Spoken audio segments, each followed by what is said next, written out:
ಜಾಣತನ ಬದ್ಧತೆ ಕರ್ಮಕ್ಕೆ ಸಹಕಾರಿ. ಇದು ಇಂದಿನ ಕಬೀರವಾಣಿಯ ಶೀರ್ಷಿಕೆ. ಆಚೆ ದಿನ್ ಪಾಛೆ ಗಯೆ ಗುರು ಸೋ ಕಿಯಾ ನ ಹೇತ್, ಅಬ್ ಪಚ್ಚತಾವಾ ಕ್ಯಾ ಕರೆ ಚಿಡಿಯಾ ಚುಗ್ ಗಯಿ ಖೇತ್. ಎಲ್ಲ ಕೆಲಸಗಳಿಗೂ ಅದರದ್ದೇ ಆದ ಒಂದು ಕಾಲ ಸಮಯ ಅನ್ನೋದಿದ್ದೇ ಇರ್ತದೆ. ಆದರೆ ಯಾವುದೇ ಪ್ರಸಂಗದೊಳಗೆ ಯೋಗ್ಯ ಕಾಲ ಹೊರಟು ಹೋದ ಮೇಲೆ ಆನಂತರ ನಾವು ಕೆಲಸ ಮಾಡಲಿಕ್ಕೆ ಹೊರಟ್ರೆ ಏನು ಪ್ರಯೋಜನ? ಇಂಥ ಕಾರ್ಯ ಅರ್ಥಹೀನ ಎನಿಸಿತು.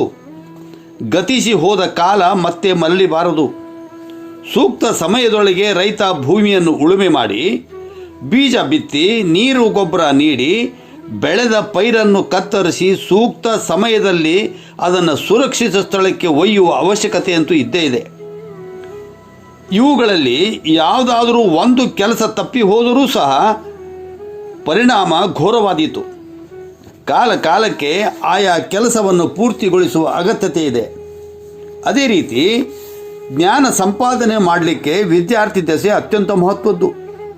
ಆದರೆ ಈ ಸಮಯದಲ್ಲಿ ಮೋಜು ಮಸ್ತಿ ಮಾಡುತ್ತಾ ಕಾಲ ಕಳೆದರೆ ನಂತರ ಆಯುಷ್ಯವಿಡೀ ಪಶ್ಚಾತ್ತಾಪ ಪಡಬೇಕಾದೀತು. ಹಾಗಾಗಿ ಯಾವುದೇ ಕಾರ್ಯವನ್ನು ಸಮಯಕ್ಕೆ ಸರಿಯಾಗಿ ನಿರ್ವಹಿಸದೆ ನಂತರ ಅದರ ಕುರಿತು ಬೇಸರ ಪಟ್ಟುಕೊಂಡ್ರೆ ಏನು ಪ್ರಯೋಜನ? ಈ ಹಿನ್ನೆಲೆಯೊಳಗೆ ಸಂತ ಕಬೀರರು ಕಳೆದು ಹೋದವು ಸುದಿನ ಗುರುವಿನ ಸೇವೆ ಮಾಡಲಿಲ್ಲ, ಕಳೆದು ಹೋದವು ಸುದಿನ ಗುರುವಿನ ಸೇವೆ ಮಾಡಲಿಲ್ಲ, ಪಶ್ಚಾತ್ತಾಪದಿಂದೇನು ಲಾಭ, ಪಕ್ಷಿ ಕಾಳು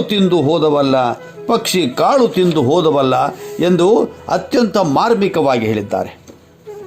ಕರ್ಮ ಮಾಡಬೇಕೆಂದರೆ ದಿನಗಳೇ ಕಳೆದು ಹೋದು. ಗುರುವಿನ ಸೇವೆ, ದೇವರ ಭಕ್ತಿ ಮಾಡದೆ ಜನ್ಮ ವ್ಯರ್ಥವಾಯಿತು.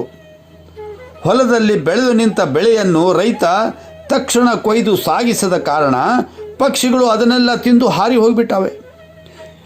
ಇದೆಲ್ಲ ಆದ ನಂತರ ಖೇದ ಪಟ್ಟುಕೊಂಡ್ರೆ ಏನು ಲಾಭ ಎಂದು ಕಬೀರರು ಪ್ರಶ್ನಿಸಿದ್ದಾರೆ. ವಿದ್ಯಾರ್ಥಿ ಜೀವನದೊಳಗೆ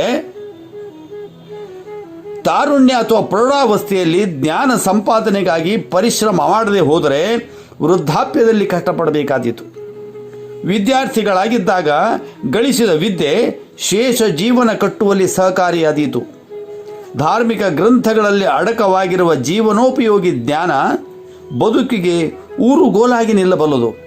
ಆದರೆ ಜ್ಞಾನ ಸಂಗ್ರಹಕ್ಕೆ ಬೇಕಾದ ಬದ್ಧತೆ ಪರಿಶ್ರಮಗಳು ಇಲ್ಲದೆ ಹೋದರೆ ಪಶ್ಚಾತ್ತಾಪದ ಹೊರತು ಬೇರೇನೂ ಉಳಿಯಲಾರದು. ಹಾವು ಹರಿದು ಹೋದ ಮೇಲೆ ಕೋಲು ಬೀಸಿದರೇನು ಫಲ ಎಂಬ ಮಾತಿನ ಮರ್ಮವನ್ನು ಅರಿತು ಸಮಯಕ್ಕೆ ಸರಿಯಾಗಿ ಕರ್ಮ ಮಾಡಿದರೆ ಬದುಕು ಸ್ಫುಟವಾದೀತು, ಬದುಕು ಸುಂದರವಾದೀತು. ಮಣ್ಣಿನೊಳು ಬೀಜ ಬಿತ್ತಿ ಬೆಳೆಯಾಗುವ ತನಕ